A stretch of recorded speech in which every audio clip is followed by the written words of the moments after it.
Hi and welcome to another episode of the Getting Things Done podcast from Vital Learning. I am Morten and Røvik, and as always I'm here with my good friend and colleague Lars Rothschild Henriksen. Привет, Lars. Привет, Morten. Good to see you as always, and as always good to be with our listeners and viewers out there. We always start off with a quick reminder of the purpose of the podcast, which is to help you learn GTD or become even better GTDers. So we hope that today's episode supports you in that.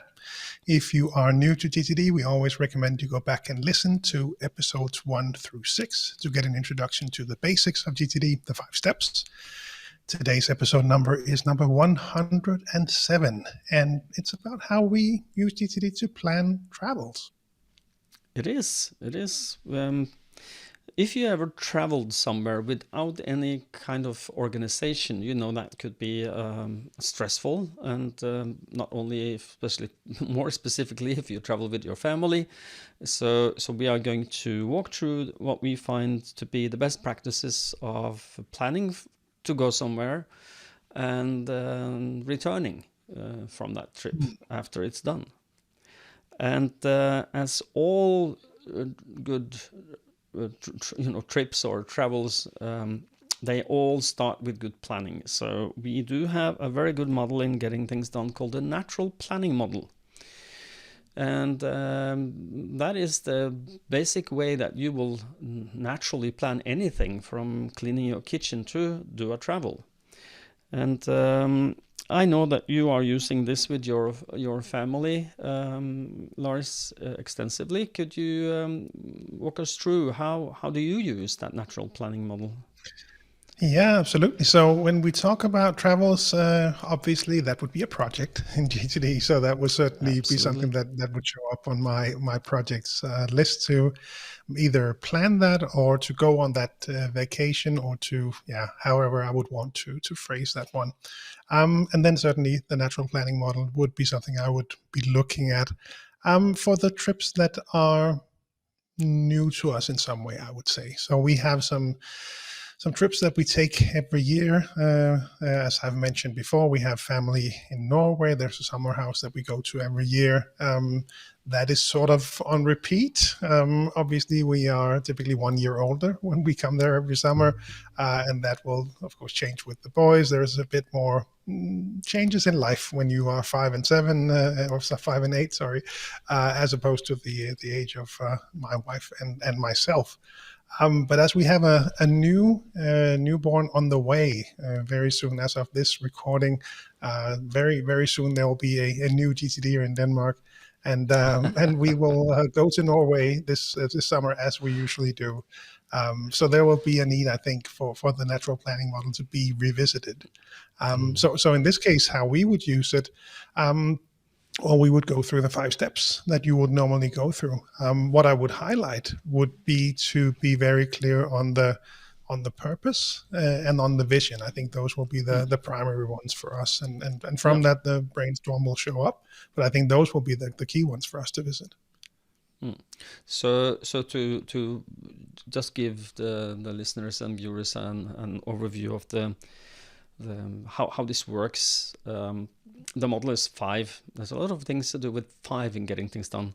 So the first is purpose, where you decide what is the purpose of this trip or whatever you want to plan, and what framework do we have to adhere to. So what's the cost, which time of the year maybe, and limiting criteria for where you want to go, like we have a budget. And then you go to vision that you touched upon, which is what is our wild success? How does that look like when we've had the most fantastic travel to destination X? And then when that is done, as you said, we will then continue to brainstorm, where you will brainstorm anything that could be relevant to think about, like passports. Are they still valid? Do we want to see some sites during our travel? Anything that could be relevant to consider. And then after, you will have to plan this, also make it a project. So then you will structure up this in maybe a main project and some sub-projects. For instance, if you wanted to, as we do, sometimes me and my wife, she does some things and I do other things in planning the trip, depending on where we go. So you will make sub-projects to finalize the desired outcome of the trip. And then you have next actions or calendar items that you decided. So it's whatever you plan, you do it one next action at a time. And voila, you are home from your trip and everything is hunky-dory.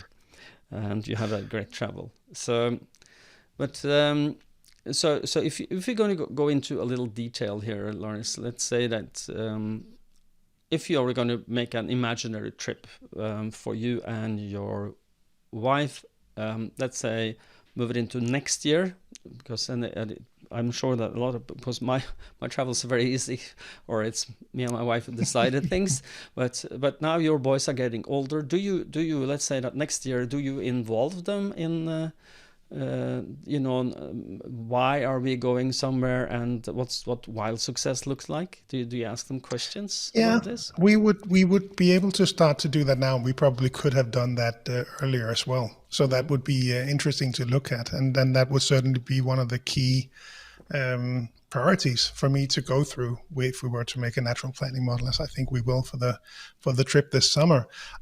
So the starting point would certainly be to one of the things I like to do as well as part of the natural planning model is to just list out who's involved, who are the stakeholders if we were to have a corporate project. But let's play with that idea as well for the family trip. Who's involved? Well, my wife and I, the kids, the different ages, a newborn and 5 and 8, 6 and 9 will be at the time.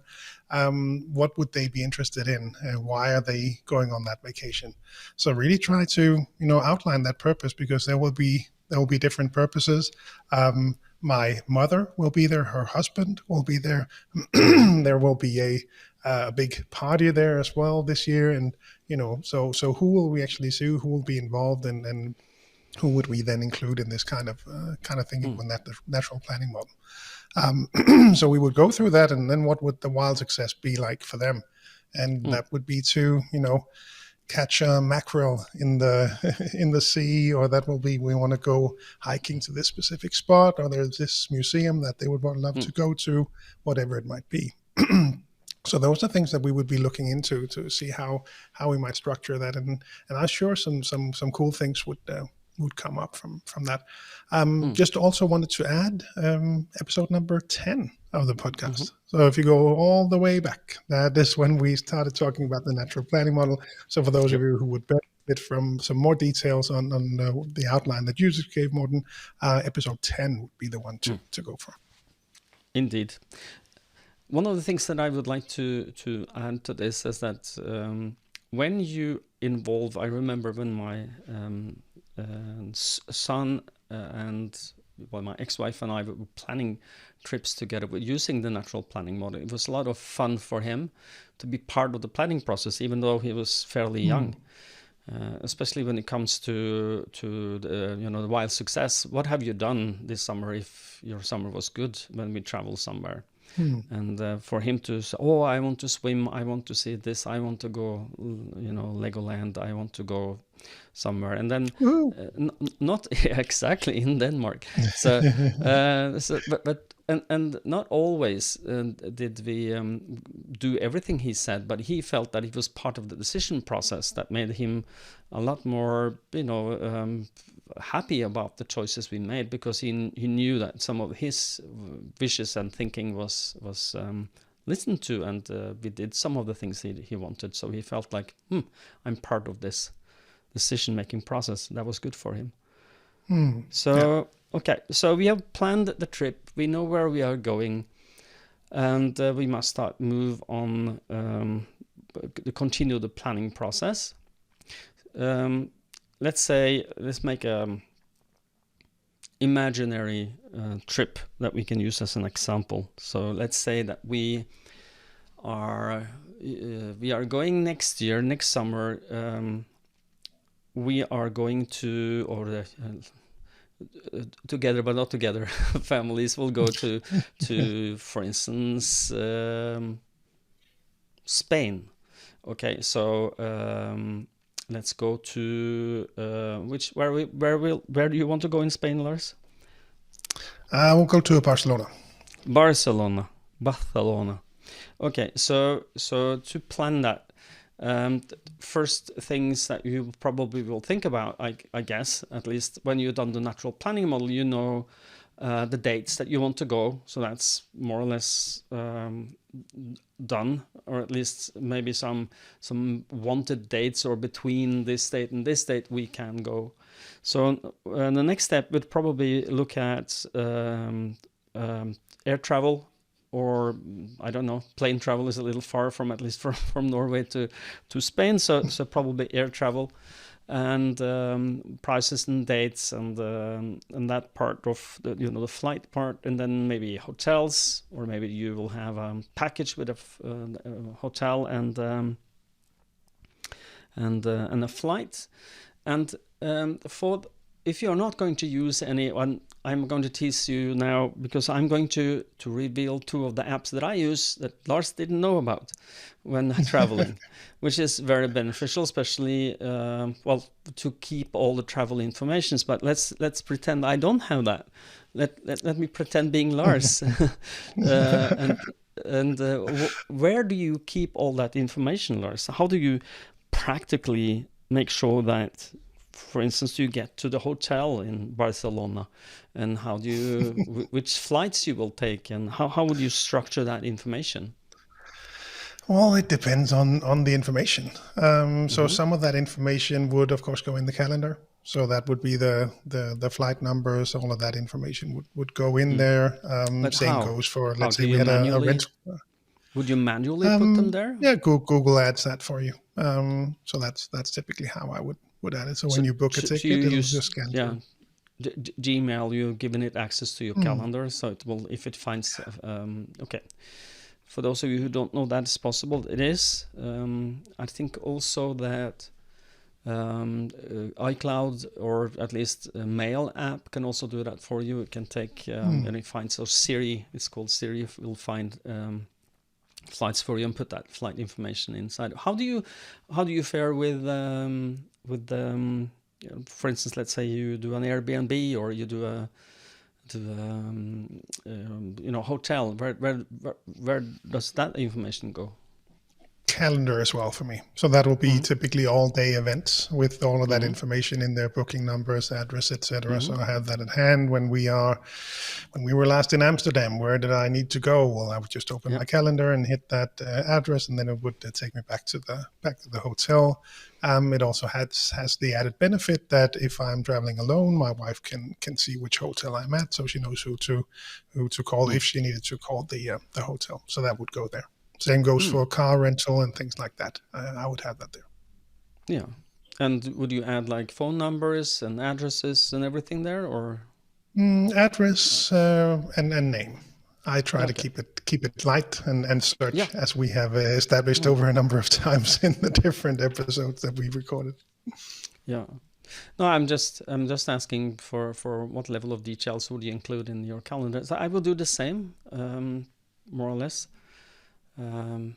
I will tell a little later about my 2 apps that will talk about how you can more or less automate part of where things go inside your system.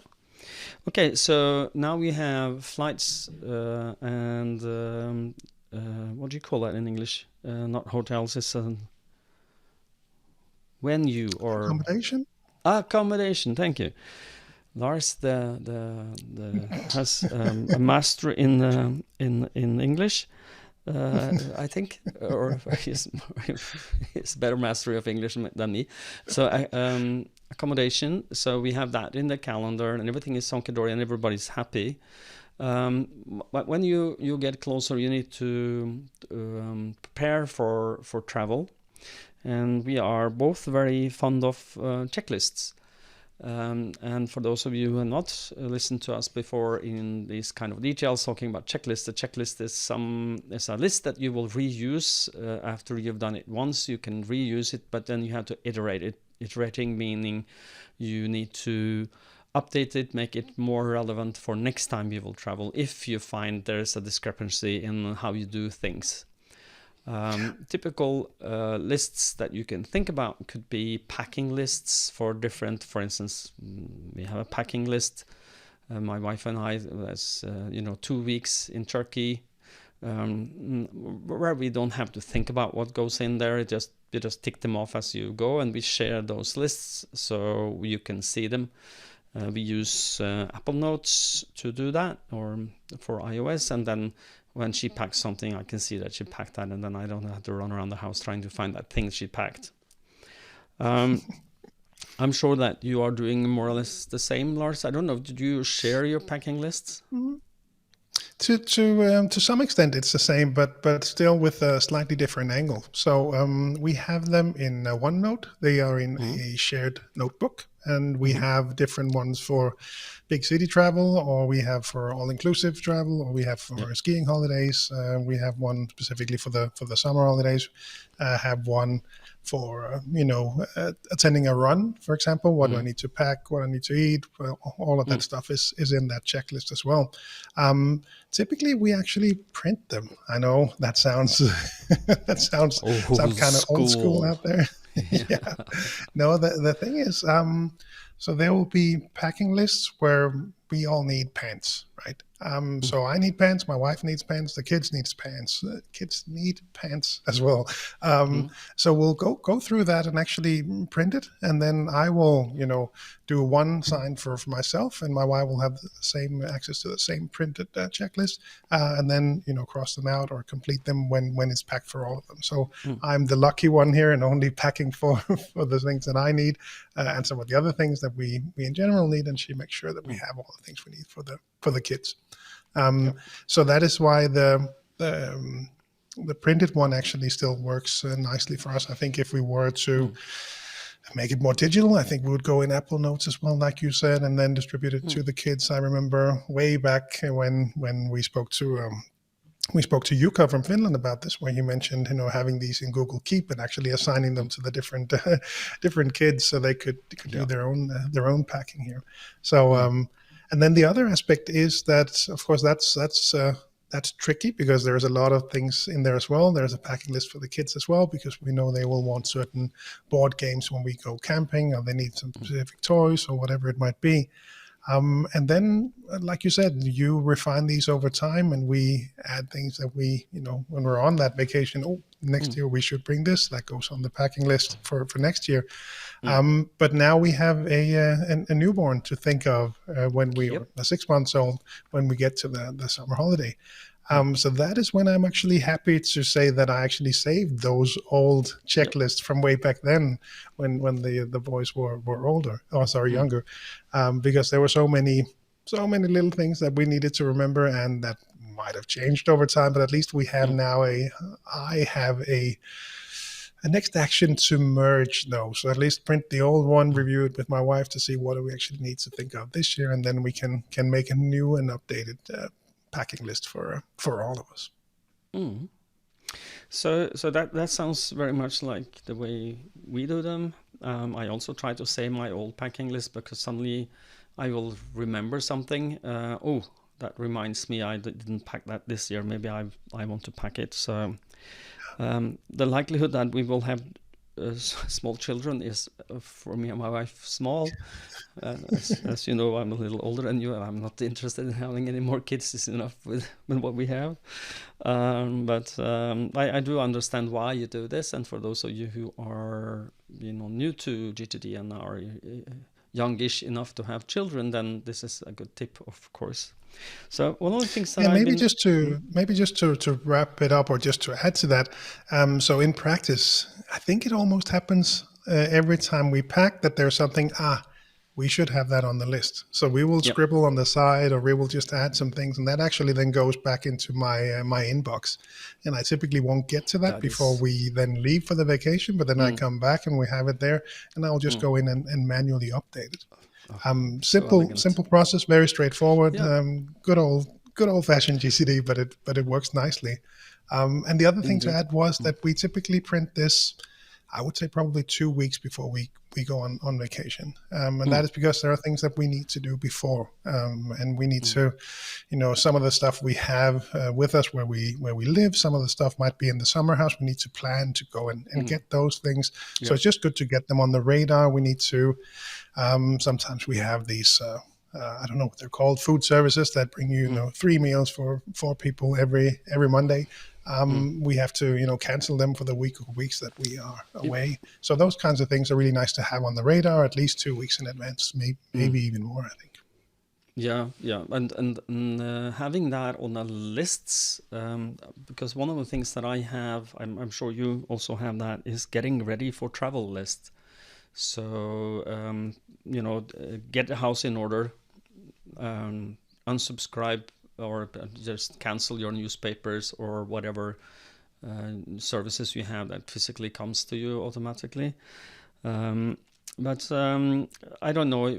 We have one specifically. It's a very short but very good list that saved our butts so many times. Because when you are getting ready for travel, I don't know about you. It's like little, you're excited and a little stressed at the same time. Sometimes I don't know if you ever been there before travel. It's like, and it's easy to just stay in that feeling and forget, for instance, to empty the fridge for everything that can die while you're away.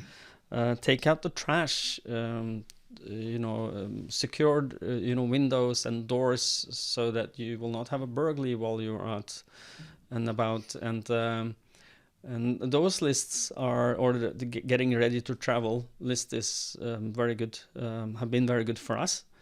And it is like, remember to check all the sockets so that you don't have something with a high voltage inside that can start a fire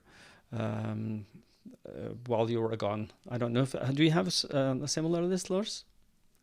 No, we have these things that don't burn the fuses when we are not there. Yeah. It's just no, but I don't think about that specifically, but on the getting ready for travel list, getting the house in order before you leave the door, you walk out the door. Absolutely. We have that, and that typically shows up as an ad hoc list where things, all right, take the trash out and remember to pack the pillows for the boys so they can sleep better when we drive in the morning if we're leaving early, things like that. Yeah, absolutely. Otherwise we would forget. Yes. And I remember one of the reasons we made that list together, my wife and I, was because one time we forgot, and we got home to the fridge where half of the content of it had died after 4 weeks of travel, and then or started living again, perhaps. It's probably started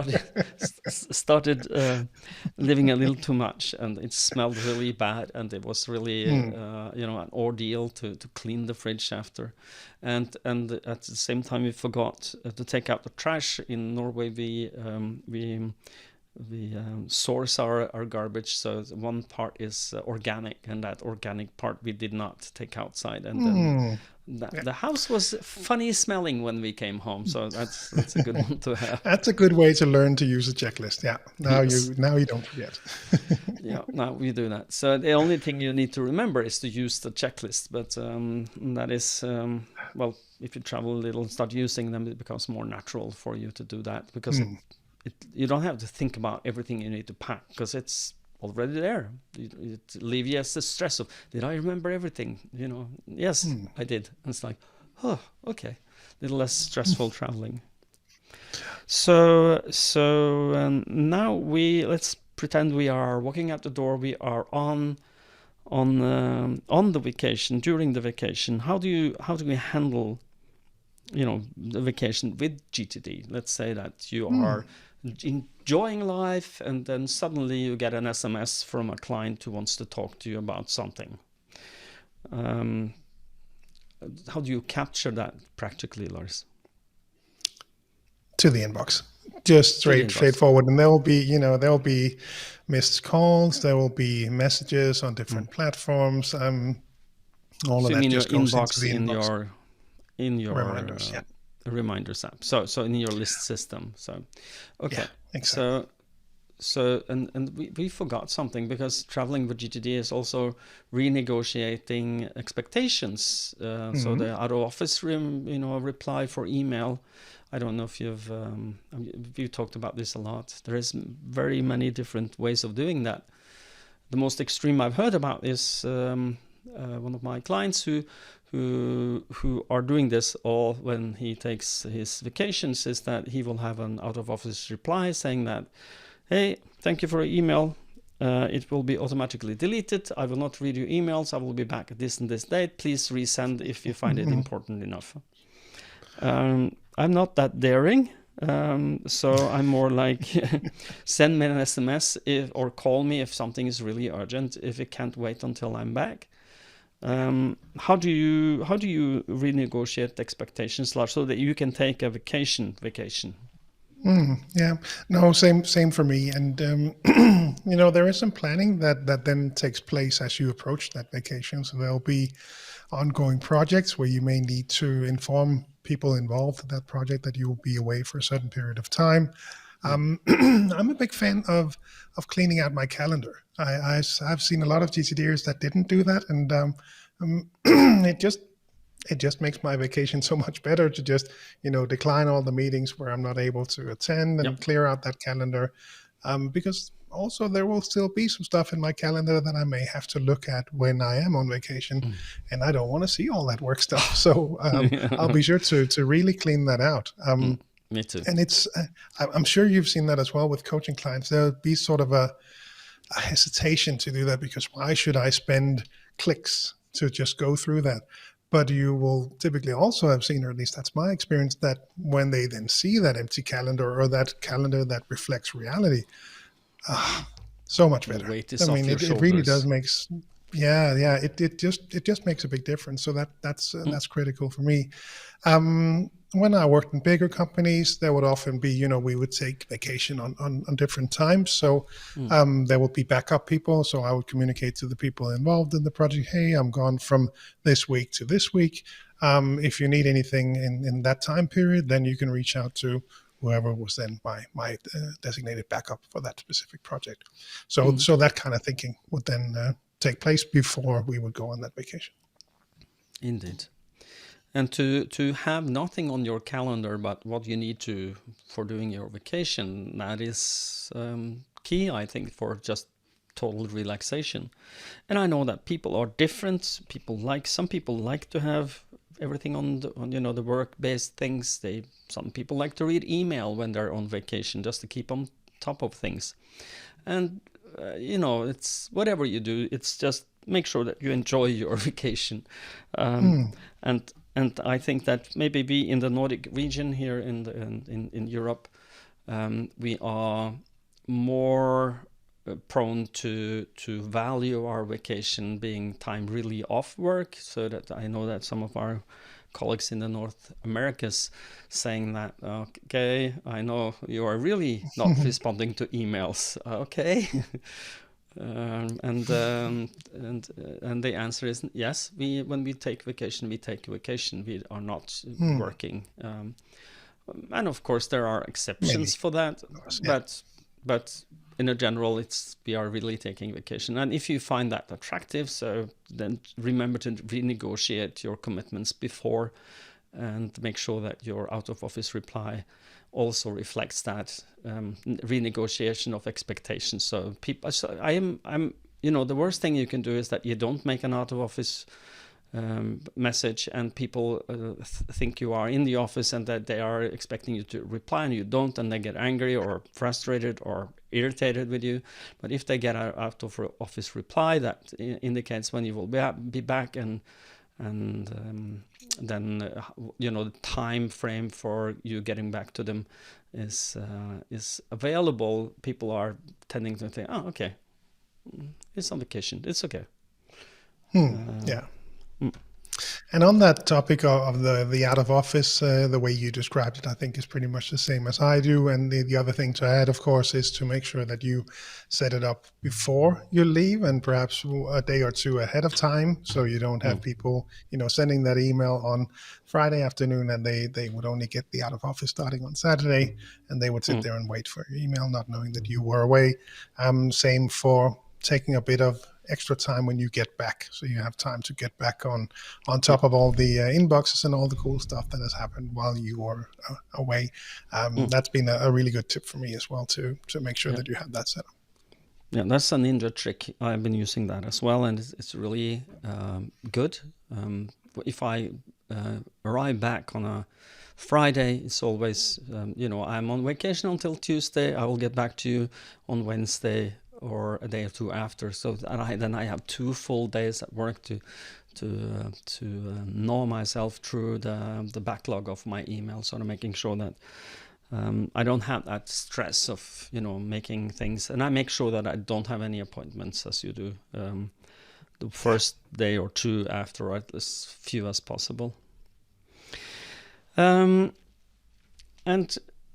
coming back from a vacation, and you are then capturing throughout, if you have an idea or you have a commitment, you would like to do something, or you have a worry or anything, you will capture it to your capture tools throughout the vacation. So, but when you are, I'm sure you are counting your children before you go home, but do you have any after trips 1, 2, 3, checklist? Go. Yeah. One too many. Yeah, we actually, but I think so. So in my checklist, I actually have the actual packing list, the before trip and the after trip as well. So that's sort of all put in one in that OneNote section or page. So there'll be things for me to there will be a reminder, of course, to update the packing list based on what we discovered on the vacation and while we were packing. We also have things like stuff that needs to go back where we picked it up from. So if we had some stuff stored at the summer house, it probably needs to go back there. And also, typically we will travel with others, and there will be shared photo albums that we want to set up. So I want to make sure that I have that on my radar as well, to set up a shared photo albums, pick out the photos that I want to share with that group, so we don't forget to do that. I think those are some of the things, at least off the top of my head, that I remember from the post-trip stuff. Good. What about you? And no, I don't have any post-trip lists. Okay, so I teased that I would share a couple of apps that I use. Are we on that? Are we there now? I think so. I think what you're about to cover is what I would normally have. So you've of course have more information that you will show. The only thing I would add is, so what if we were in Barcelona, what did we plan to go and visit? What would we go and see? And that might not be scheduled, so that would not go in the calendar. So there would still be a need for me to have some kind of reference information or support material for the vacation if we really want to geek out on the traveling in GTD terms. So Today, I would probably create a shared note. We've started to use that more and more in the Apple ecosystem, or in the old days, we would have just used OneNote. Either would serve that purpose quite well, I think. But you have specific apps that just put all that together, which looks really cool, I must admit.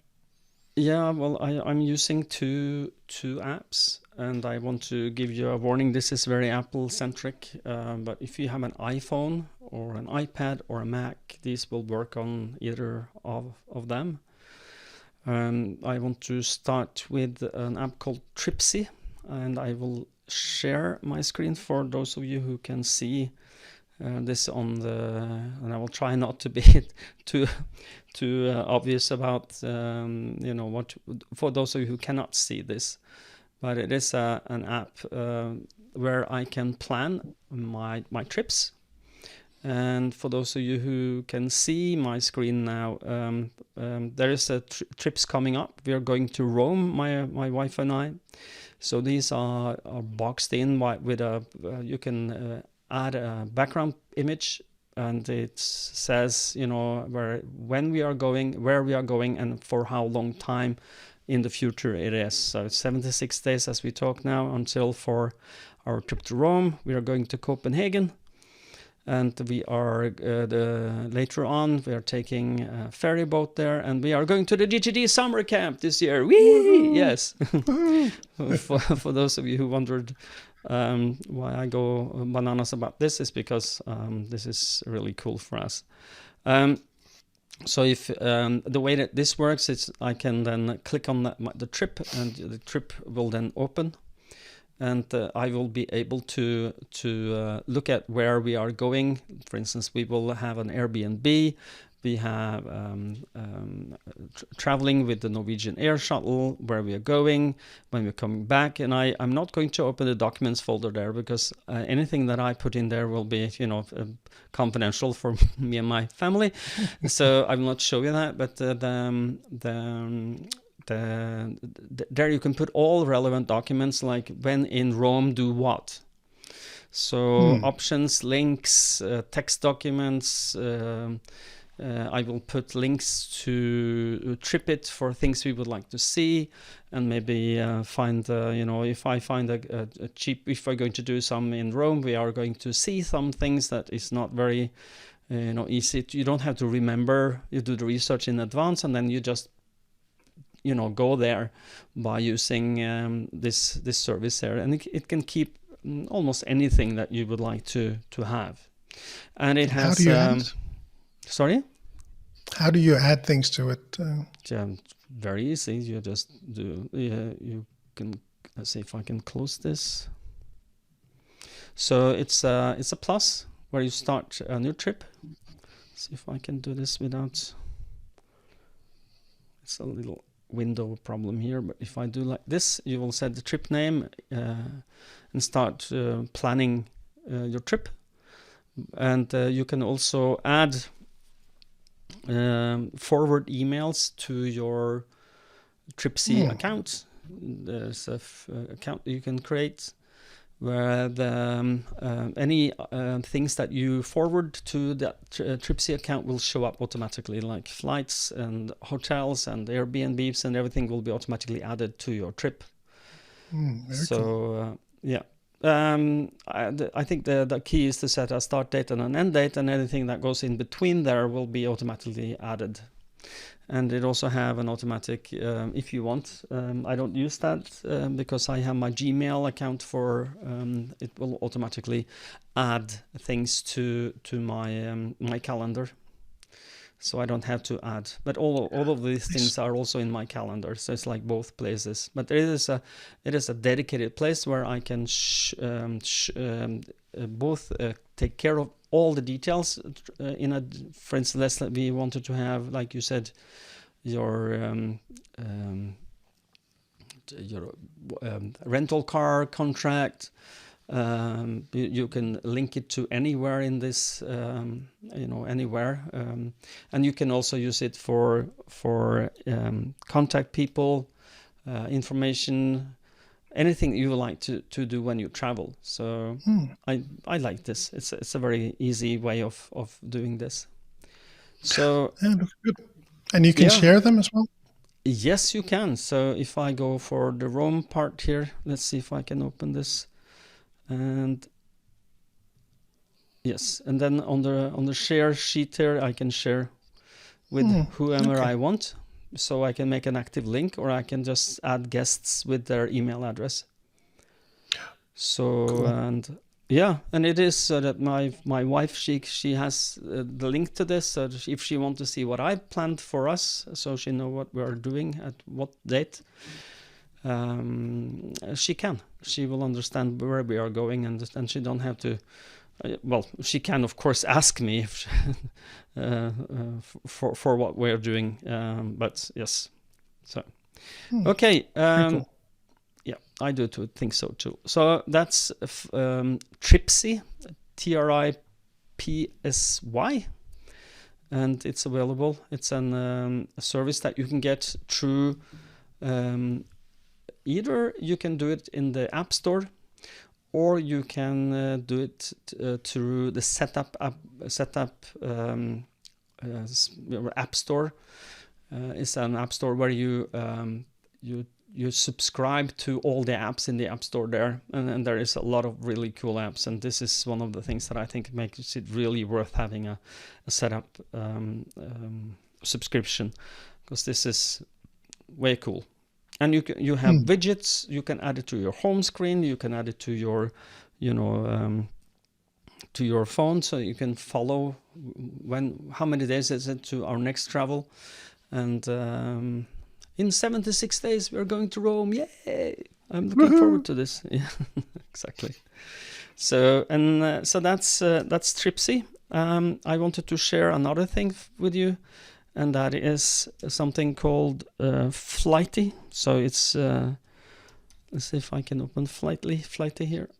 So Flighty is this is our flights to Rome. You can see where we are going, when we are going, and the trip we are going, and the estimated weather. So I added the weather here. What is also cool is that I can add friends' flights. So, for instance, there's a friend's flight who has actually landed today. So it doesn't show up. We have a friend coming from abroad, coming to Oslo, and his flight was here. My wife is there to greet him at the airport right now. So friends' flights will also show up here. And what is cool is that when you go for your flights is that you can see all the details of the flight. You can see all the details during, before, and after. So you can look at you can have the booking code. You can have everything in here, and you can also see arrival forecast. So how often is this delayed? A lot of very cool details, and of the flight, and when it's scheduled, and how have you ever gone on this trip before, etc. And this can also be shared. You can also put this in your calendar, and this has what I don't remember exactly what I call this, but live view on an iPhone. Yeah, the live activities. Live activities, yes. So it can show up on your iPhone as a notification that stays there until you're finished with your trip. And this is during a flight. This is often, or very often, before the notification that comes up on the board on the when you travel somewhere. You get this, okay, you're delayed, or where is your where is my which number is the baggage coming on, which band does it come on, and so all that information comes on the phone first, and it is glanceable. So I just take my phone out of the pocket. I don't have to open the screen. Everything that I need is there, updated on the home screen of my phone without unlocking it, and that is really cool when you travel. I do like Flighty. So, but Flighty is also a paid subscription. If you travel more than 2-3 times a year, maybe with planes, and you feel that you want to lower your shoulders a little about, where are all my information, so that you're not late to the gate, and you find your baggage without stress, without having to where is that, the monitor. Whereas Flighty is a good option, and also easy to share with other people the information that you have there. Okay, Lars. Very cool. That's I have to level up my travel game to perhaps with those apps. I'll have to look into those. And I hope that makes sense for you who listened. I tried to be as vocal as I could without, leaning on the video here. But I hope that you understood what we are doing. Is that this is for planning and traveling. So Tripsy is for planning, and it also keeps the flight plans there. But Flighty is really about when you're traveling to get that in the moment necessary information that you need. And it also syncs to your Apple Watch, so that you get your notification there. So if there's a gate change, you will just have a zip on your wrist, and you can by a glance say, yes, it's now something new happened. We have to change gate. Yeah, very handy. Very And cool. you feel so futuristic when you do this. At least I feel. It's like everybody else is still sitting when I'm walking with my wife to find a new gate, and we find the best seats, and everybody else comes after like.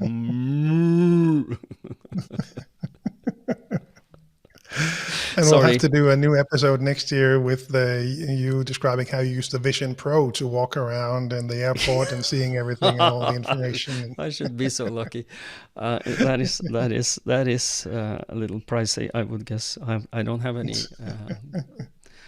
plans on buying one of those, but it kind of looks cool. But it's okay. Maybe next year. Maybe next year we will see. If they half the price, it becomes more interesting to look at, but still very pricey. I don't know if you there's I saw some videos on YouTube from one of the a very fairly famous. Maybe you will remember his name. I want it to be Casey Neistat. Does that make sense? Casey Neistat. Neistat. Okay, so he's a YouTuber from New York, I think, and he just released a video with him going on, and he always goes somewhere with his skateboard, his longboard. And now he goes with his Apple Vision Pro in front of his eyes. I thought I looks what could go wrong? And yeah, what can go wrong? Exactly. You're traveling with something that probably would feel like an old-fashioned diving mask. Lines on the sides. I don't know. Okay. Enough of that. But next year maybe we will see. I think that we've. Do you have something to add, Lars, about this? No, just to highlight that now you have, how we would approach if we were to plan attending the GTD Summer Camp this year that Morten already mentioned and showed in his his little app. June 15 to 16, gtdsummercamp.com. A great weekend in Denmark with the nicest people. The theme is getting things done together. We have some really cool things planned with David showing up virtually. We hopefully have Ed joining us to talk about the team book. We have Thais from Brazil. We have the Draft GTD board game. We have some really cool Microsoft Copilot stuff hopefully coming up as well for GTDers working together. It's going to be so much fun. And glad to see that it was in your app already, Morten, that you will be there. Of course, it has to be there in Tripsy. So, yeah. And I'm really looking forward to that. And if you're listening, as I do mention that if you are, some people are, myself, sometimes I overcomplicate things that it's, I want to go there, Me too. But, and if your one but is that I don't know how to get from the airport to the venue, that is solvable. You just, when you do the sign up, you indicate I need assistance for this, and somebody will reach out to you and make sure that you get there in time. So and over half the tickets are sold now, so don't wait too long to sign up if you think of going. Yeah, and it is really, really fun. You should go there. Lars and I are going. We are hanging out with you guys. We are geeking out, and we help people, and we don't even get paid. Isn't that wonderful? Just to give you an idea of how nerdy Lars and I are. So, okay. The other thing to highlight, vitallearning.eu. We mustn't forget that is where you can go to find more information about the different offerings in the Nordics, plus getting things done, crucial conversations, mastering dialogue, accountability, crucial influence, the power of habit. On each of the country websites, vitallearning.eu is a great place to start. Outside the Nordics, go to cruciallearning.com to find your local partners. Indeed. And I know that some of you have reached out to me personally to ask for coaching, and that you are in the US. I'm sorry, but I can help you, but it's a lot of hassle. And I would suggest that you then try to go to gtdfocus in one word.com, gtdfocus.com. They have well-versed coaches that are trained by David Allen Company, and they are stellar quality. Some of them even coach Lars and me, so they are good. So so GTD focus if you want coaching in the US and Canada. So, well, we are at the end, and as always, I will close, as I always do, by saying, okay, until next time, stay safe and stay productive. Bye-bye. Bye, everyone.